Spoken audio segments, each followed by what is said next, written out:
오늘은 먼저 사랑하고 다 내어주신 사랑을 기념하라. 먼저 사랑하고 다 내어주신 사랑을 기념하라 라는 제목으로 하나님 말씀 증거하도록 하겠습니다. 오늘은 성찬식에 관한 말씀을 나누려고 합니다. 하나님은요, 복음 선포를 통해서 택자들을 구원하십니다. 복음 증거를 통해서 복음으로써 예수 그리스도의 몸이 되게 하시는 겁니다. 그리스도 십자가 복음을 내 것으로 믿고 고백하는 사람은 죄 용서함을 받고 의롭다함을 얻어서 구원함을 얻게 됩니다. 그것이 그리스도와의 연합입니다. 그리스도와 연합된 자, 즉 성도는요, 매 주일마다 예배당으로 나와서 주의 복음을 듣고 복음 설교를 들음으로써 믿음과 거룩함을 지키고 자라나게 합니다. 그리고 여기에 한 가지 주님께서 더 마련해 주신 장치가 있는데, 구원받은 자들은 성례전을 행합니다. 성례전을 통해서 그 신앙을 굳건하게 하고 그리고 풍성하게 하는 유익을 누리게 됩니다.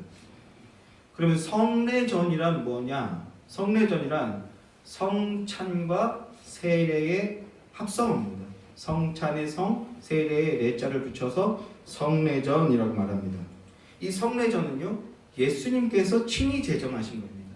사람이 만든 게 아니고 예수님께서 제정하신 겁니다. 그러니까 기독교회는 성찬과 세례, 오직 이 두 가지를 성례로 시행합니다. 다른 그 어떤 것도요, 성도를 거룩하게 하는 그 은혜의 수단이나 방법이 되지 못합니다. 주의 복음 그리고 성례, 이 두 가지가 영혼을 구원하고 구원받은 자를 더욱 단단하고 풍성하게 만들어주는 은혜의 수단, 은혜의 장치입니다. 예를 들면요, 카톨릭 교회 같은 경우에는 칠성례라는 것이 있습니다. 고해성사, 혼인성사, 견진성사 등등등 이렇게 7가지가 있어요. 우리가 기존에 하는 성례에 더해서. 그러나 이것들은요, 성경 어디에서도 그 근거를 찾을 수 없는 비성경적인 것들입니다. 거룩한 성도라면 당연히 성경에 없는 이런 것들을 부정하고 멀리하고 물리쳐야 되는 겁니다. 기독교에는 오직 예수 그리스도께서 친히 가르쳐 주시고 친히 제정하여 주신 이 성찬과 세례, 이 성례만 말씀 그대로 붙들고 시행하고 거행해 나가야 되는 겁니다.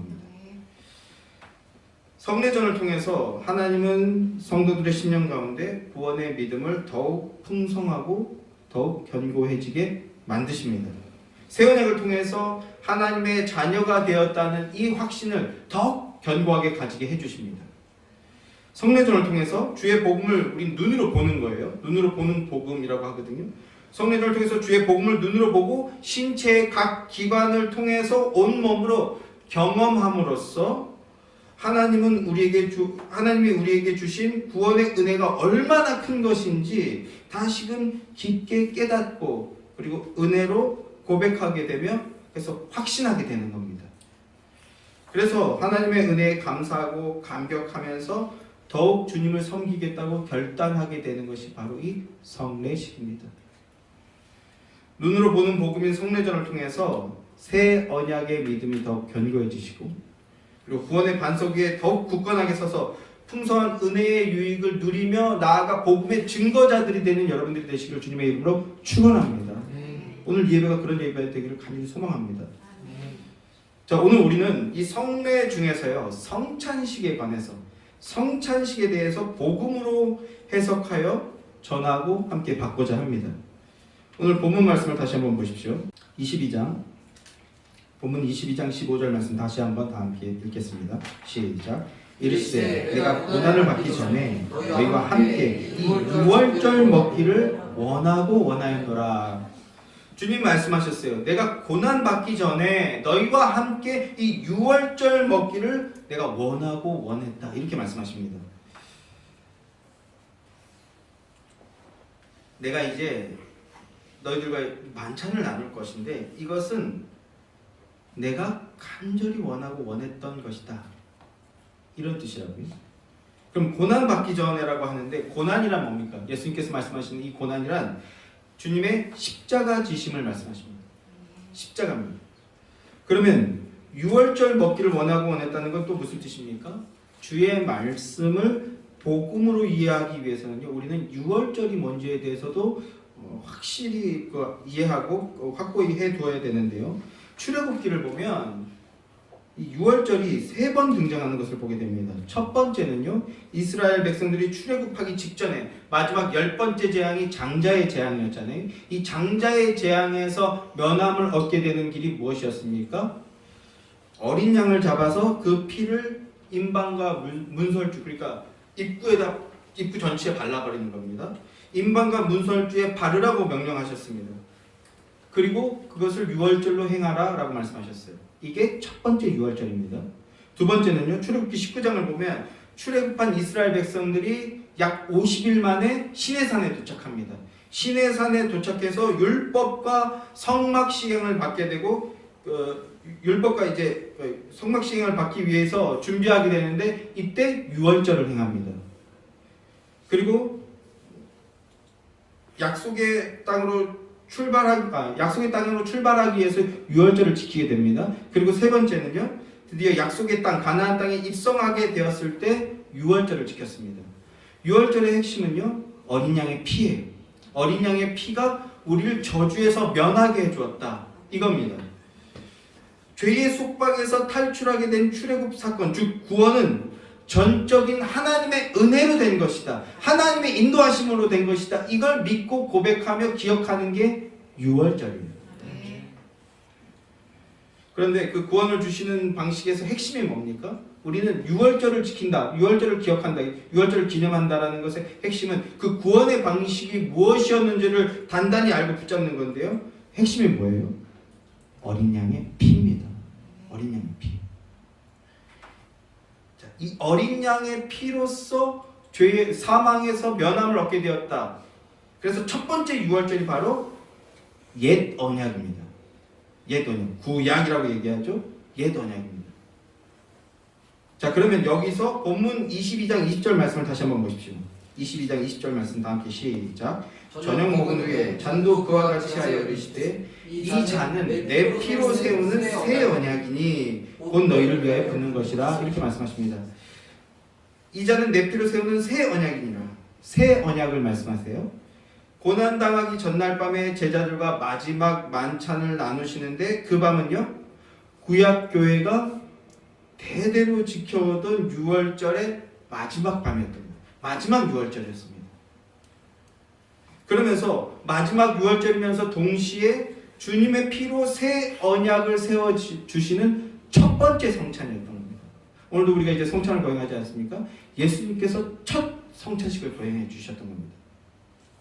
자, 그러면 유월절 어린 양의 피로 세운 옛 언약과 주님의 피로 세우는 새 언약의 차이는 무엇인가? 그 역할과 차이가 무엇인가? 그걸 한번 살펴보자고요.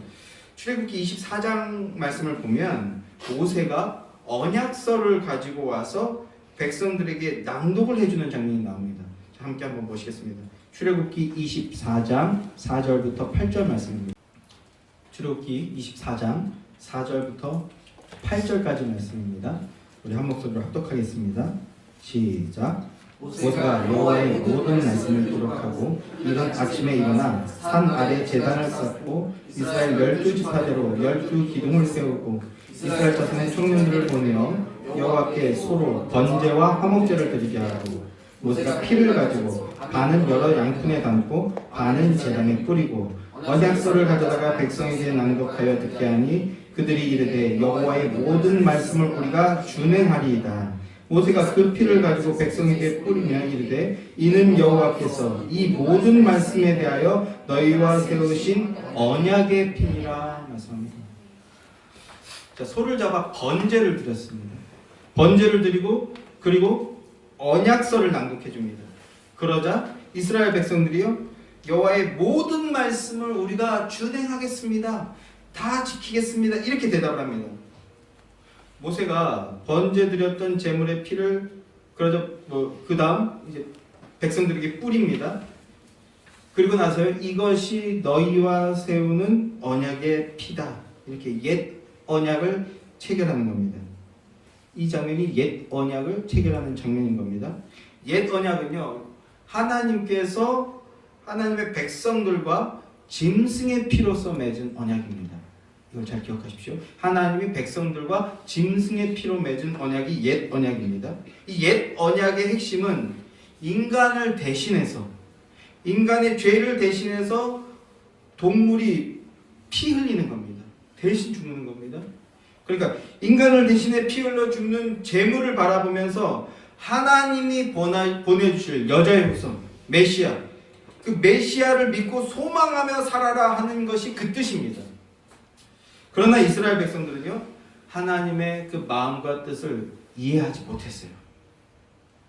하나님의 마음과 뜻을 이해하지 못하고 열심히 지키면 되는구나, 열심히 지키면 구원받고 복받는구나 하는 행위 계명으로, 행위 중수로 받았습니다. 그래서 우리가 다 준행하겠습니다, 우리가 다 잘 지켜내겠습니다, 이렇게 대답을 했던 겁니다. 여기까지가 옛 언약의 내용입니다. 옛 언약에서 우리가 얻게 되는 결론은요, 이스라엘 백성들이 언약을 맺으면서 우리가 다 준행하겠습니다, 이렇게 대답했습니다. 하지만 준행하기는커녕 오히려 반역하는 범죄만 저질렀죠. 이 언약 맹세한 다음날 우상 숭배했어요. 모세가 그 시내산으로 올라가자마자 두려워 떨면서 우상 숭배했습니다. 그게 뭡니까? 그게 인간의 실존이라는 거예요. 그러나 그런 이스라엘 백성들을 위해서 어떤 일이 벌어졌습니까? 돌판을 가지고 내려오던 모세가 그 우상 숭배하는 이스라엘 백성들을 발견하게 됩니다. 하나님께서 빨리 내려가 봐라, 그들이 뭐하고 있나 봐라.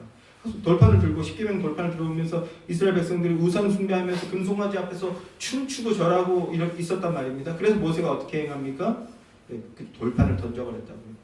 새 언약 설교할 때 이 말씀을 드렸습니다만 오늘 처음 들으시는 분이 계실 수 있으니까 다시 한번 말씀드리는데, 예전에는 이게 그래서 뭐 정말 말도 안 되게 모세가 다혈질이어서 못 참고 그걸 던져버렸다, 이런 식의 설교를 저는 청년 때 듣고 자랐다고요. 근데 그런 말씀이 아닙니다. 그런 말씀이 아닙니다. 이스라엘 백성들에게 십계명이 들어가면 그들이 죄인으로 폭로가 되는 겁니다. 오늘 또 우리가 십계명 붙들고 세계명까지 붙들고 기도하지 않았습니까? 계명 앞에 섰을 때 우리는 완전히 거룩한 자는 아무도 없어요. 그러니까 그 계명이 이스라엘 백성으로 들어가면 그들의 죄가 폭로가 되는 겁니다. 언약을 맺었어요. 죄인들은 어떻게 된다고요? 다 죽는 겁니다. 그러니까 다 죽으면 안 되기 때문에 돌판이 대신 깨진 겁니다.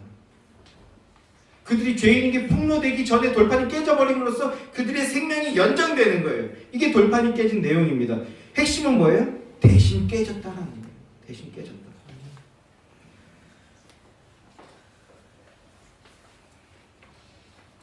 하나님은요, 근본적으로 그들이 언약을 지키지 못할 것이라는 것을 이미 알고 계셨어요. 그런데도 언약을 체결하셨습니다.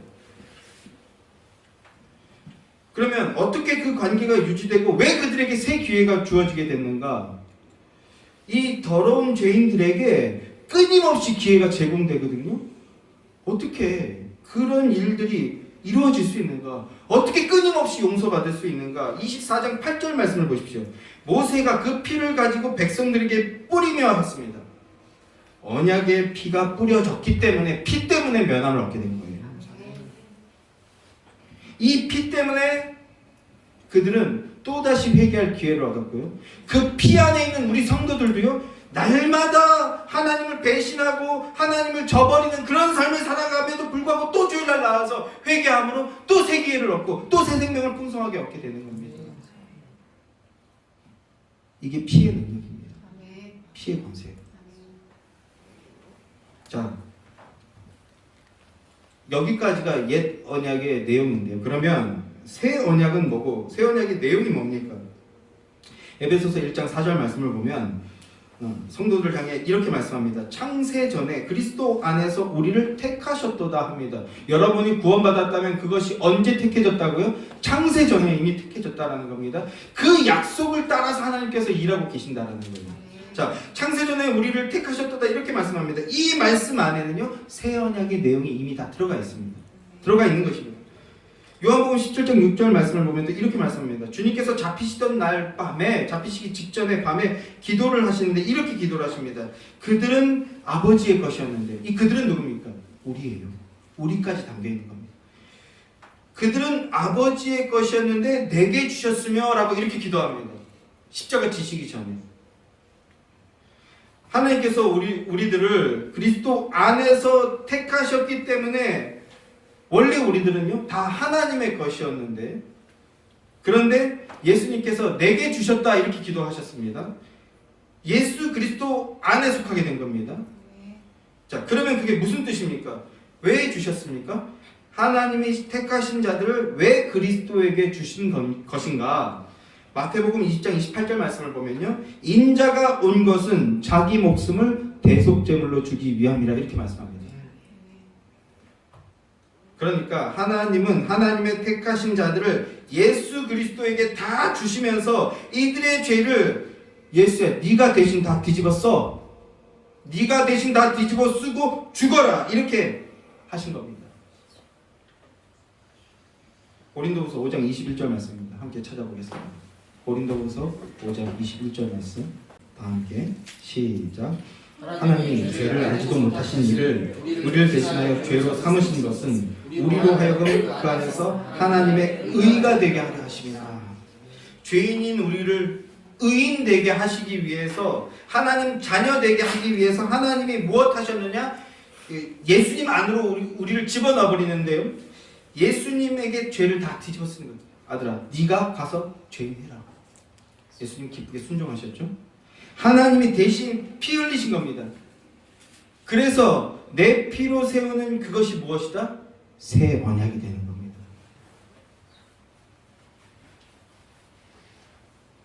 그 새 언약의 성취가 어디에서 이루어졌습니까?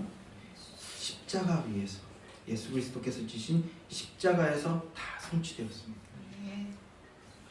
결론적으로 새 언약은 우리를 향한 하나님의 사랑이었던 겁니다. 세상에 어디 이런 사랑이 있습니까? 요한복음 3장 16절 말씀. 하나님이 세상을, 우리들 말하는 거죠. 하나님이 세상을 이처럼 사랑하사 독생자를 주셨으니, 대속제물로 하나님이자 하나님의 아들을 주셨으니 이는 그를 믿는 자마다 멸망하지 않고 영생을 얻게 하려 하심이라. 두려움 속에 방황하면서 죄 짓는 것을 그나마 낙으로 여기며 그런 삶을 살아가던 우리를 멸망의 그 나락에서 끝나버리게 하는 것이 아니라, 믿고 주의 이름을 부르는 자는 생명의 삶으로, 사랑받고 사랑 베푸는 삶으로 나아가게 만드시는 것이 바로 예수 그리스도의 새 언약이라는 겁니다. 성찬은요, 그것을 하나님의 이처럼의 사랑, 하나님의 그 사랑을 이 성찬은 눈으로 보는 겁니다. 이 떡과 이 포도주를 볼 때 하나님의 사랑을 보는 겁니다. 자, 이제 다시 본문 19절 말씀을 보십시오. 떡을 가져 감사기도 하시고 떼어 그들에게 주시며 이르시되 이것은 너희를 위하여 주는 내 몸이라. 20절 말씀. 잔도 그와 같이 하여 이르시되 이 잔은 내 피로 세우는 새 언약이니라. 떡은 예수님의 찢긴 몸을 상징하고요, 포도주, 잔은 예수님이 흘리신 대속의 피, 보혈의 피를 상징하는 것입니다. 주의 성찬은 주 예수의 피 흘리심과 살 찢으심을 통해서 우리가 구원 영생을 얻게 되고 우리가 그리스도의 교회가 되어진다는 것을, 이 복음을 눈으로 보고 믿음으로 고백하게 하는 겁니다. 주님께서는 떡과 포도주를 먹고 마시라고 말씀하셨습니다. 먹으라, 내 살을 먹으라, 그러면 반드시 살리라. 이것이 하나님의 마음이고 이것이 새 언약입니다. 옛 언약은요, 먹으면 반드시 죽으리라 하였습니다. 뭡니까? 무슨 뜻이에요? 하나님의 아들이 우리 죄를 대신하여 죽으실 것이다 라는 걸 말씀하셨던 겁니다. 그리고 그 약속이 성취되었습니다. 오늘 부활주일은 그 약속의 성취를 믿고 기념하는 날인 겁니다. 사랑하는 성도 여러분, 이 복음을 믿음으로 받아 먹으십시오. 그러면 반드시 살게 됩니다.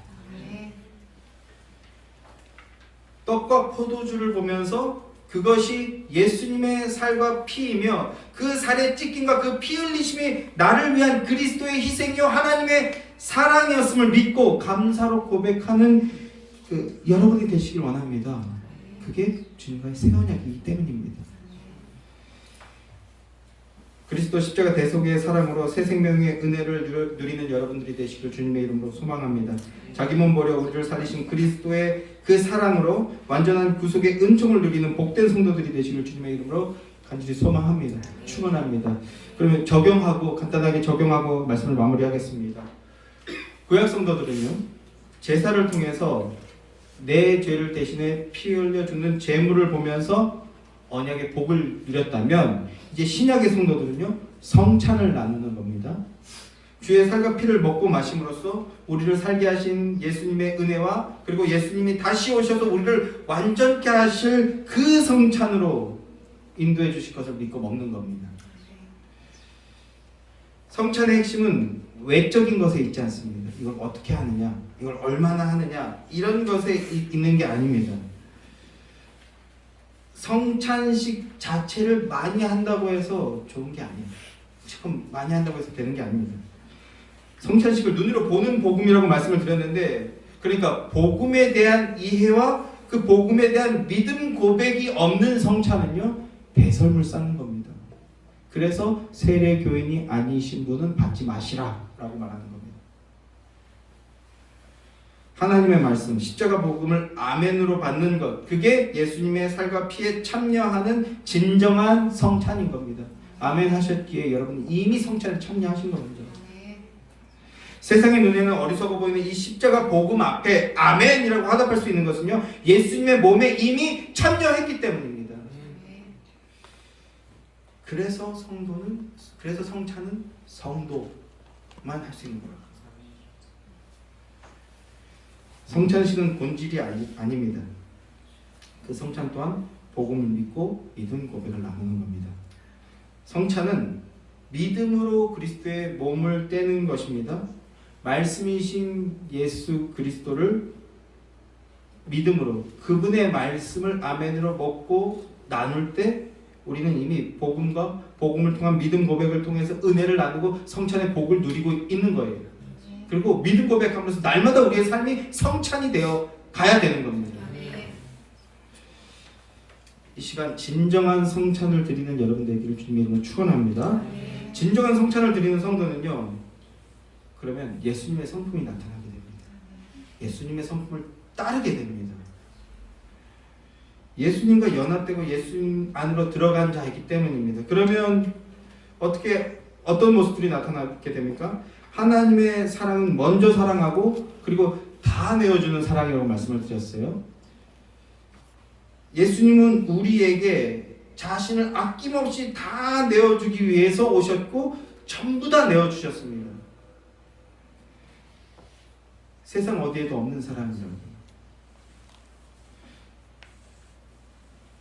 하나님께서 우리를 먼저 사랑해 주고 그 사랑이 우리 안에 들어왔기 때문에 우리도 이제 그 사랑을 하게 되는 것인데, 그 삶을 사는 그 자들의 모습 중에 오늘은 한 가지만 얘기하고 싶어요. 적용으로서. 그 하나가 뭡니까? 감사를 고백하는 겁니다. 주문처럼 감사 고백하면 무슨 복 터지고 응답 터지고 이래서 하는 게 아니고, 그건 배설물을 쌓는 거고요. 하나님의 사랑을 알기 때문에 감사를 고백하게 되는 겁니다. 감사가 지절로 나와요. 이런 겁니다. 여러분, 제 처는요, 여러 가지로 부족한 면이 많은 사람입니다. 제가 결혼을 해보니까요, 정말 부족함이 많은 사람이구나 라는 것을 느끼게 되더라고요. 그래서 저는요, 너무 감사하게 됩니다. 왜 그렇습니까? 그 처의 남편 되는 분은 더 많이 부족하더라고요. 이게 그냥 수사법이 아니라 리얼로 너무나 많이 부족하더라고요.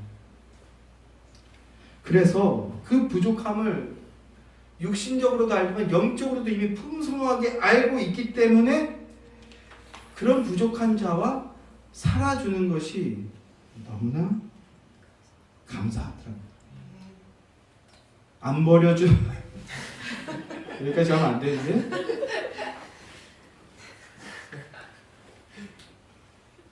그래도 뭐 안 버려주시는 게 감사하다는 기적입니다. 기적. 아멘. 주여, 아멘. 그런데 지금 이 말은 세상 사람들이 한 40년, 50년 살면 30년, 40년, 50년 그때 남자들이 조금 철들면 그때 가서야 아이고 고맙네 이 정도 말하지만요. 그걸로 부족해요. 거의 구원의 방불한 은혜의 기적적인 감사거든요.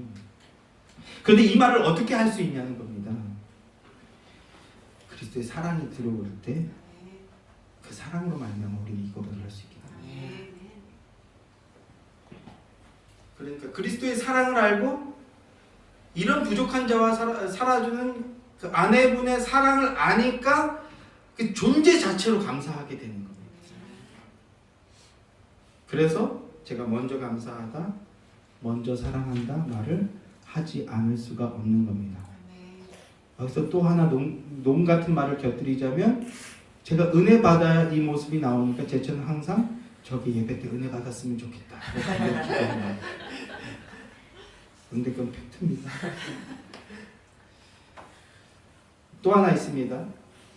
저희 예수의 교회 성도들은요, 가만히 보니까 진짜 정말 많이 부족하더라고요. 많이 부족합니다. 믿음도 약하고 복음도 잘 모르고 정말 많이 부족합니다. 그런데 그게 왜 그럴까요? 우리 성도들이 너무나 못나서 그렇습니까? 여긴 아멘 하시는 분이 없나요?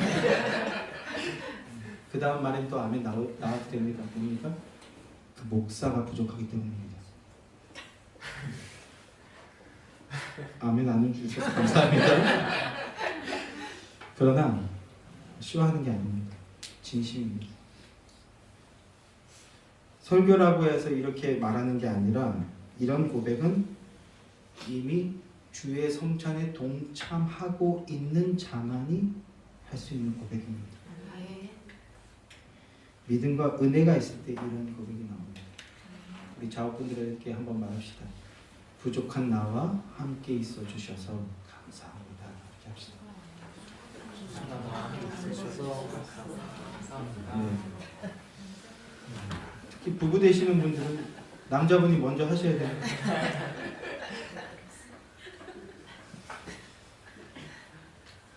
근데 여기까지만 얘기하면요, 그냥 좋은 강연입니다. 더 중요한 건 뭐예요? 우리가 주의 백성인 우리가 하나님 앞에 우리 세워봤을 때 우리는 너무나 연약하고 너무나 부족합니다. 아니요, 오히려 너무나 더럽습니다. 너무나 추악합니다. 우리는 날마다 주를 배신하는 자들입니다. 조금만 뭐가 잘 되면 내게 잘해서 된 줄 알고 어깨에 힘이 들어가는 게 우리입니다. 반대로 뭐가 조금만 안 되면요, 하나님은 도대체 뭐 하시는 분이냐, 살아 계시는 게 맞냐 이러면서 하나님을 원망하고 심지어 저주하는 게 우리입니다. 그게 바로 우리의 본 모습입니다. 그런데 우리 하나님은요, 뭐라고 말씀하세요? 이런 우리를 사랑한다 라고 말씀하십니다. 요한일서 4장 10절 말씀. 사랑은 여기 있으니 우리가 하나님을 사랑하는 것이 아니요 하나님이 우리를 사랑하사. 어떻게 사랑하셨어요? 우리 죄를 속하기 위하여 화목제물로 그 아들을 보내셨습니다. 다 내어주는 사랑으로서 완전히 보여주셨습니다. 사랑한다라고 했습니다. 아들 내어주신 그 사랑 안에서 하나님을 향해 사랑을 고백하는 여러분들이 되시기를 주님의 이름으로 축원합니다. 요한일서 4장 19절 말씀. 우리를 사랑하면 그가 먼저 우리를 사랑하셨습니다. 우리가 먼저 사랑한 게 아니고 하나님이 먼저 우리를 사랑해 주셨어요. 그래서 우리도 하나님을 사랑한다라고 말할 수 있게 된 거고요. 하나님을 사랑한다는 그 믿음 고백이 있는 자는요, 다시 한번요, 내 배우자에게 나랑 살아줘서 고맙다, 감사하다. 직장 동료에게 나와 함께 일해줘서 감사하다. 어디까지입니까? 원수에게까지더라고요. 원수였던 우리를 사랑해 주신 그 사랑이 들어왔기 때문에 원수 같은 이에게도 먼저 사랑한다 말하는 그 믿음의 능력이 남아지는 겁니다. 그게 성찬입니다.